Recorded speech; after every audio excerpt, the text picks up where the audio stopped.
India TV YouTube channel को subscribe करें और बेल आइकन दबाएं। नमस्कार, मैं हूं अमित पालित और इस वक्त की बड़ी खबर। महाराष्ट्र में शहर शहर बाढ़ के बाद अब चट्टान मौत बनकर टूट रही है। रायगढ़ में लैंडस्लाइड से 37 लोगों की मौत हो गई है और अभी बड़ी खबर आ रही है कि सातारा जिले से पाटन में लैंडस्लाइड से 12 लोगों की मौत हो गई है और अंबेघर गांव में 12 घरों पर चट्टान गिरी है। तो आप देख लीजिए, सातारा हो चाहे पर रायगढ़ हो, इन सभी इलाकों में चट्टान गिरने से कई लोगों की मौत हो गई है। बात करेंगे संवाददाता जयप्रकाश सिंह से। जयप्रकाश, आपके पास और क्या जानकारी इस पर? देखिए, रायगढ़ में जो घटना हुई है उस घटना के बाद अब लगातार जो है ऐसी और कई घटनाओं की खबर बढ़ते चली जा रही है। अभी जो जानकारी मिली है, सातारा के पाटन तहसील के अंबेघर गांव में करीब 10 से 12 घरों पर चट्टाने गिरी है, चट्टानों को मलबा गिरा है, जिसमें 12 लोगों की मौत की खबर जो महाराष्ट्र के गृह राज्य मंत्री हैं शंभूराज देसाई, इन्होंने कंफर्म की है। शंभूराज देसाई पाटन तहसील के उसी अंबेघर गांव की तरफ जा रहे हैं, लेकिन वो बाढ़ में फंस गए हैं, वो आगे नहीं बढ़ पा रहे हैं। उन्होंने ये कंफर्म किया है कि 12 लोगों की मौत हुई है और भी कुछ लोग इस सातारा के अंबेघर गांव के नीचे जो चट्टान गिरी है वहां पर फंसे हो सकते हैं। अमित, और दूसरी बात यह है कि जिस इलाके में ये सारी घटनाएं हुई हैं, ये सारी घटनाएं वेस्टर्न घाट के इलाके में हुई हैं।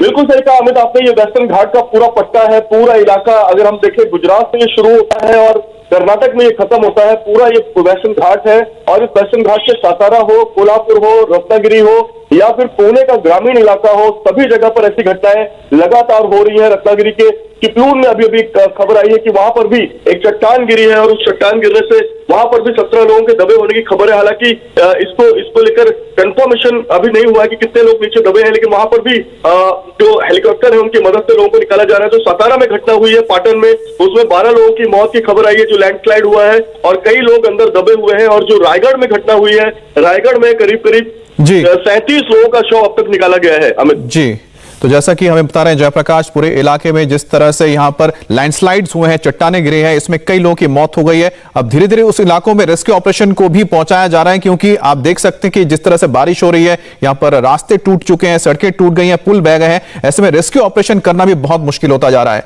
महाराष्ट्र में आफत की बारिश का बड़ा कहर टूटा है। बारिश से हुए लैंडस्लाइड में रायगढ़ में बड़ी क्षति हुई है, 37 लोगों की जान चली गई है और रायगढ़ के तलाई में 32 लोगों की मौत हुई है, जबकि साकर सुतारवाड़ी में भी 4 लोगों की जान चली गई है और अब भी कई लोग मलबे के अंदर दबे हुए हैं। मौके पर 13 एम्बुलेंस और रेस्क्यू व्हीकल मौजूद हैं और इसके अलावा एनडीआरएफ और एसडीआरएफ की टीम बचाव और राहत के काम में जुटी हुई है। यह इलाका दुर्गम पहाड़ी वाला है, जिससे बचाव में दिक्कत आ रही है, रेस्क्यू में दिक्कत आ रही है लोगों को। और साथ ही साथ लगातार जो बारिश हो रही है वो भी कहीं ना कहीं रेस्क्यू ऑपरेशन को हैम्पर कर रहा है। ऐसे में आसपास के गांव के लोगों को सुरक्षित दूसरी जगह तक पहुंचाने का काम भी किया जा रहा है। बात करेंगे संवाददाता दिनेश मौर्य से। दिनेश, रायगढ़ में बड़ा हादसा हुआ है, रेस्क्यू ऑपरेशन कहां तक पहुंचा? देखिए, रेस्क्यू ऑपरेशन में काफी बाधा हो रही है, लगातार हो रही बरसात की वजह से। दरअसल जो लोग मलबे में दबे हुए, बरसात की वजह से वो मलबा दलदल में तब्दील हो गया। तो ऐसे में उस मलबे, अभी जो तलई गांव में करीब मलबे में 30 से 35 लोग अभी भी दबे हो सकते हैं। मलबा निकालने का काम लगातार एनडीआरएफ और एसडीआरएफ द्वारा किया जा रहा है, लेकिन मलबे के दलदल में तब्दील होने की वजह से जो मलबे के नीचे लोग दबे हैं, वो आमतौर पर जब कभी ऐसी घटनाएं होती है तब वो इस मलबे के भीतर जो छोटे छोटे एयर पॉकेट्स होते हैं उस पर डिपेंड रहते हैं ताकि उन्हें ऑक्सीजन मिलता रहे। लेकिन मलबा दलदल में तब्दील हो गया, ऐसे में जो नीचे लोग फंसे हैं उन तक ऑक्सीजन पहुंचने में काफी ज्यादा दिक्कतें हो रही है। फिर भी युद्ध स्तर पर कोशिश की जाती है एनडीआरएफ और एसडीआरएफ द्वारा कि जल्द से जल्द संभल कर जो है मलबे को हटाया जाए, ताकि जो लोग अंदर फंसे हुए उन्हें सही सलामत बाहर निकाला जा सके। जी बिल्कुल, तो इंतजार करना होगा कब तक रेस्क्यू इन तक पहुंच पाती है और जो लोग फंसे हुए उनको बचाया जा सकता है। महाराष्ट्र में सैलाब के कहर से कई शहरों में आम जीवन ठप हो गया है। शहरों में आम जीवन ठप होने के बाद आफत की बारिश से बचने के लिए लोग आशियाना तलाश रहे हैं। कई घर डूबे हुए हैं, कई कॉलोनियां डूबी हुई हैं, कई लैंडस्लाइड ने कहर बरपाया। महाराष्ट्र के 1.5 दर्जन से ज्यादा जिलों में आसमानी बूंदों ने कोहराम मचा रखा हुआ है। महाराष्ट्र में सबसे ज्यादा संकट रत्नागिरी जिले के चिपलून में आया है। हालात यह है कि लोग पलायन करने को मजबूर हैं, लोगों के घर पूरी तरह से डूबे हुए हैं। चिपलून में गांव से लेकर शहर तक त्राहिमाम मचा हुआ है। चिपलून के मोरजोली गांव में इतना पानी भर गया कि 56 लोगों को रेस्क्यू करके बाहर निकालना पड़ा।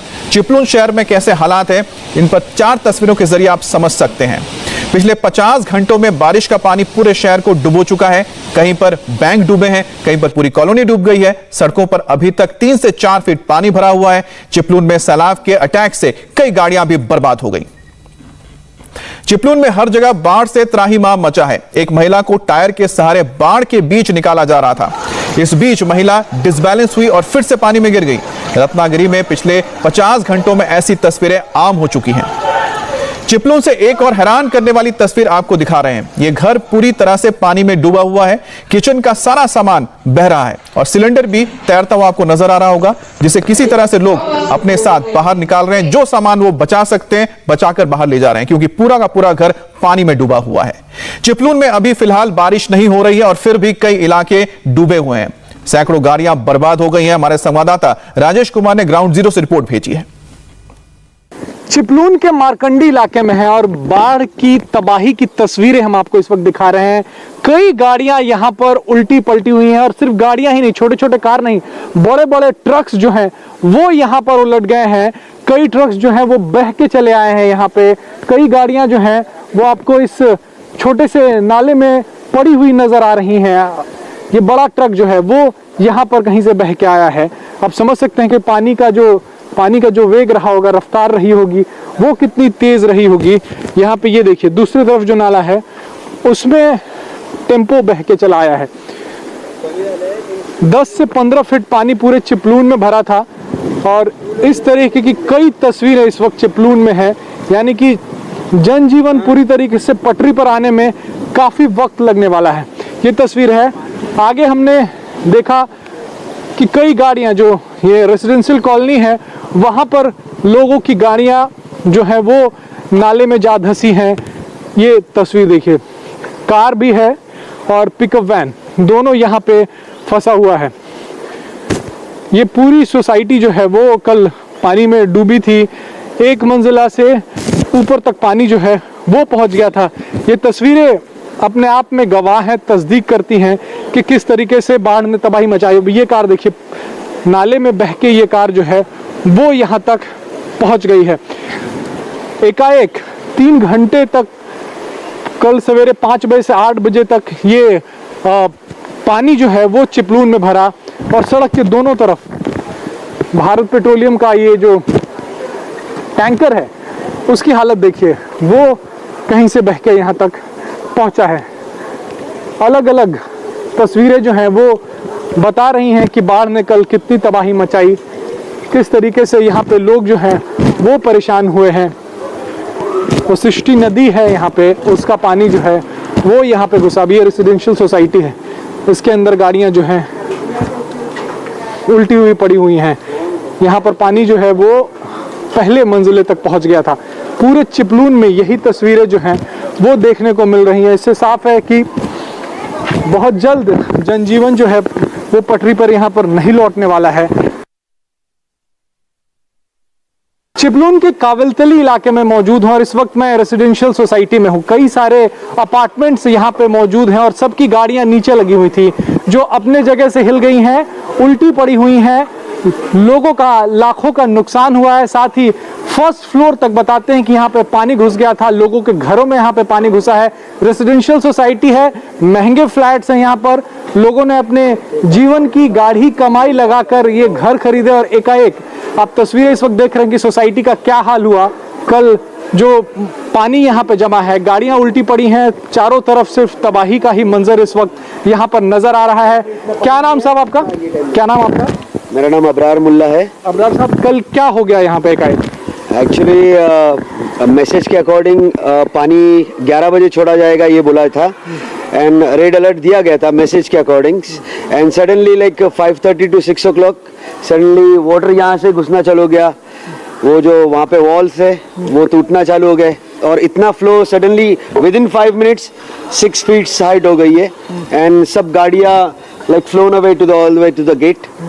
और ग्राउंड फ्लोर पे घर है, वो ग्राउंड फ्लोर की लेवल अराउंड 9 फीट की है। Every house on the ground floor it is been destroyed. की पूरी बर्बादी हो गई। ग्राउंड फ्लोर पे जिनका घर है, ग्राउंड फ्लोर बहुत सारे ग्राउंड फ्लोर ऐसे भी नाम बता नहीं सकते। जैसे हम फर्स्ट फ्लोर पे हैं, जैसे यहाँ पे काजी करके है, यहाँ पे बहुत सारे यहाँ पे है। तो सब लोगों को घर में पानी? हाँ, घर में पूरा पानी, टोटली ग्राउंड फ्लोर पूरा पानी में था। वो दीवार पे लेवल देख सकते हो, ग्राउंड फ्लोर में पूरा पानी में था, पूरा पानी में था ग्राउंड फ्लोर। और हमको मौका भी नहीं मिला कि हम लोग को कार को सेव किया या फिर टू व्हीलर को सेव करने का मौका भी नहीं मिला, फट से पानी बढ़ गया। चिपलून के इंदिरा गांधी सांस्कृतिक नगर केंद्र इलाके में इस वक्त हम मौजूद हैं और यहाँ पे इस वक्त भी ये इलाका पूरी तरीके से जलमग्न है। हालांकि यहाँ पे बोट्स के साथ रत्नागिरी पुलिस के लोग भी तैनात हैं, यहाँ पे जिला परिषद के लोग भी तैनात हैं और आसपास के जो अस्पताल हैं, जो घर हैं जहाँ पे लोग फंसे हुए हैं, उनको बचाने की कोशिश जो है वो फिलहाल चल रही है।